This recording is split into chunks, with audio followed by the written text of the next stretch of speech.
All right, everyone, welcome. This is chapters 3 and 4 of Chop Wood, Carry Water with some thoughts. Chapter 3, How Much is an Inch Worth? The next day, the sun rose, and so did John with a burst of energy. He couldn't wait to get started on his real training. He rushed through the hours of chopping wood and carrying water, and then raced to the archery range, excited to begin. But instead, Akira announced that they would simply focus on the basics of their stance and drawing motion without notching a single arrow. John couldn't keep the disappointment from his voice. Akira-sensei, I thought you said we'd be shooting soon. The old man shook his head. I said shooting would come soon enough. First you must learn how to stand. John swallowed his pride and obeyed, lining up with the other apprentices. Still, he couldn't help but think, learn how to stand? I know how to stand. What could I possibly not know about standing? As it turned out, quite a bit. Akira gently and persistently adjusted John's every tiny motion, using a thin bamboo rod to nudge an elbow or prod a knee into place. Yet none of the adjustments were more than an inch, which surprised John greatly. Are you sure this matters? It's just an inch. Ah, but it's so much more than that. Akira handed John an arrow. Draw and release. John obeyed, sending an arrow sailing. Thwack! Into the straw target. Now draw again and hold. John obeyed, locking his form in full draw.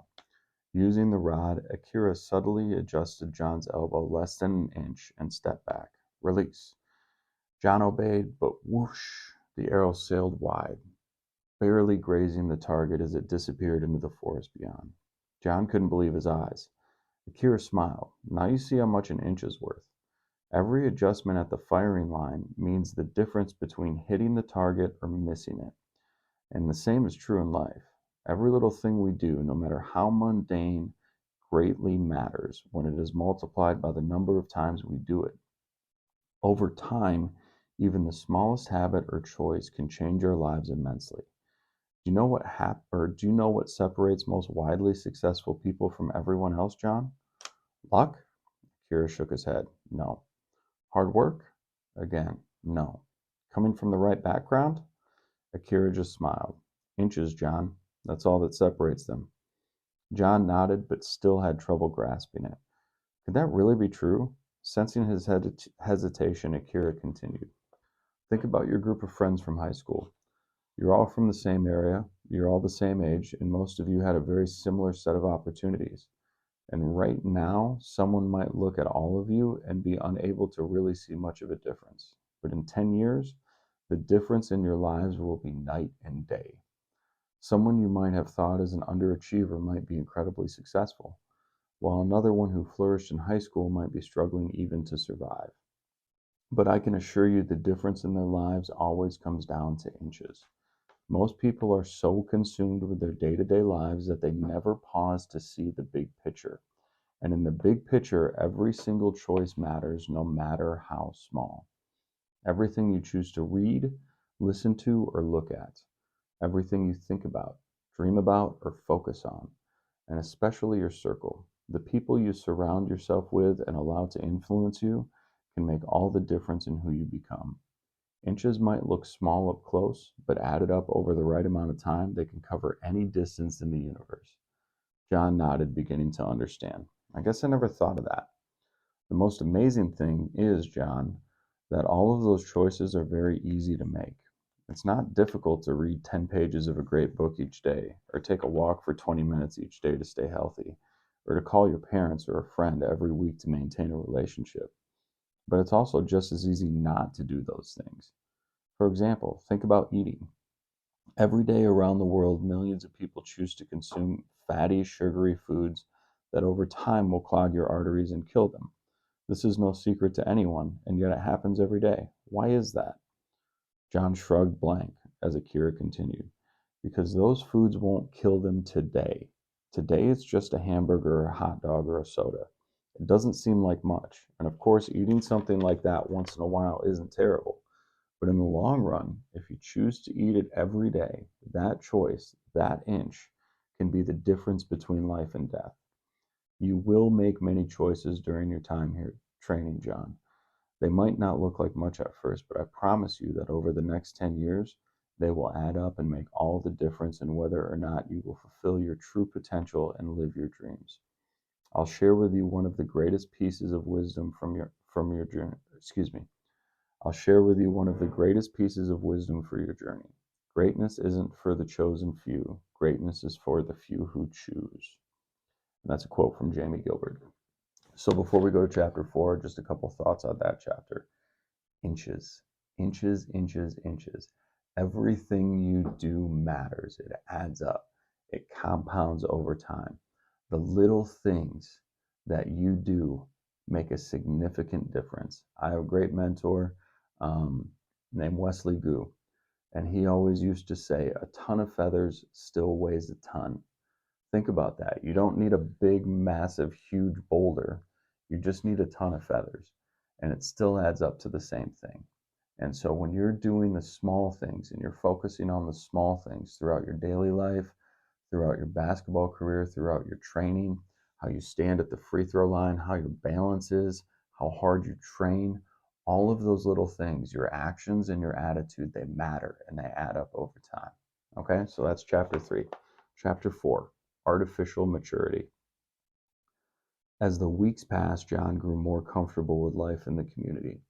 As his form straightened and improved, he was allowed to begin working with arrows. Even though he and other apprentices were limited to shooting only at practice targets, Straw rose only 7 feet away. But still, he persisted, trying to focus on everything each sensei taught him. One day, as he drew his bow, ready to release the arrow, snap! The bowstring split, leaving John with an unstrung bow. He quickly unpacked a new one from the apprentice's bowstring roll. Akira approached, watching with interest as John unraveled the new bowstring, trying to make sense of it. He slowly raised an eyebrow. John, have you done this before? John shook his head, but he wasn't worried. Not personally, but I've seen it done. So you know how to restring it?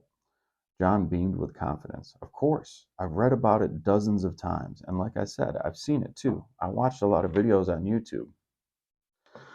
Calmly, Akira nodded. Good, then I won't stop you. Concentrating hard, John slipped the top of the loop into the new bowstring, snugly over the top of his bow. Then he knelt, gently bending the bow towards him, and as he guided to... I'm going to start this paragraph over.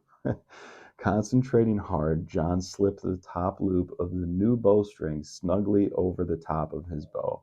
Then he knelt, gently bending the bow toward him as he guided the bottom loop towards the bow's bottom end. But as he tried to slip the knotted bowstring over the notch, he couldn't quite get it to fit correctly. It kept sliding all over the place, made even more difficult by the slick resin coating the brand new bowstring. John tried a few more times, getting more and more frustrated each time.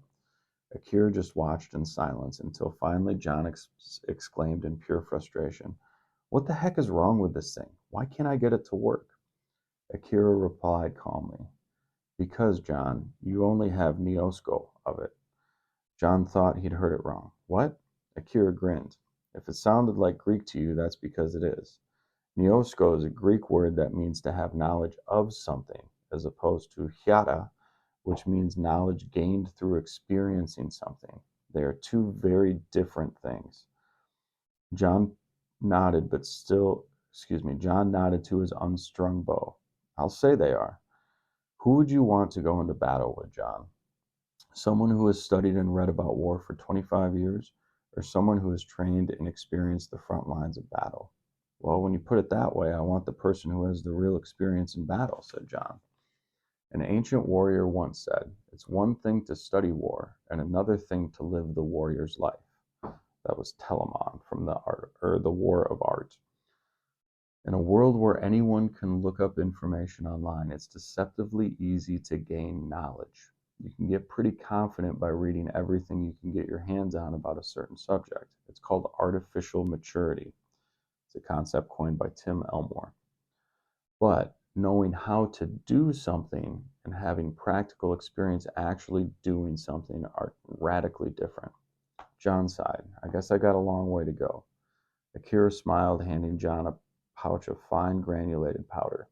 You might want to start with this. The powder gives the bowstring some grip, and stops it from slipping off the wood. Excited, John coated the string with powder, and Akira guided him, finally slipping it out over the wood and restringing the bow.